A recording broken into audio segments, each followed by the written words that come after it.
Kiniloloscopy ako dun, tol. 2 Dahil beses. sa sinabi- Nagising ako.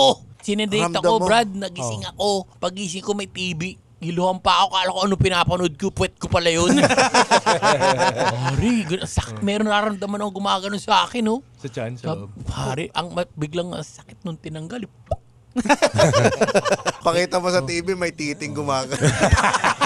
Dok, matagal pa ba yung instrument dyan? Sabi ng doktor, anong instrument? Titi ko yan. Di ba dapat talaga nagigising sa ng procedure na Hindi, yan? sedated ka. Hindi, sedated ka. Ano yung polyps? Yung umbok? Hindi, yung mga bukol sa bituka. In-scrape?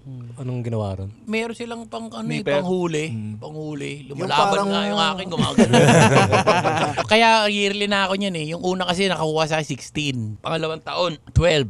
Di pa ako Libre yun. nagpapaganon Ilan taon na ba? 45. 40 pataas Hindi, dapat Oo, dapat nagpapa-colonoscopy nagpapagano. na. Malamang makuha siya 42. Bakit kailangan ng ganun? Cancer. Ano Prevention. yun? Sabay-sabay naman tayo. Hindi ko kaya mag-isa yan. Sunod na vlog. Paano manonood din tayo sa TV? Mahal Inaisa dito yun eh. Ako, sila pa yung Hawak tatawag kamay pa sa'yo. eh, no? Schedule for colonoscopy is next week. Diba? Kasi nga libre. Ganyan din yung veterinarya namin eh. Doon ka nagpapa-colonoscopy? Maganda kasi may kasamang deworm. Parang barnacle.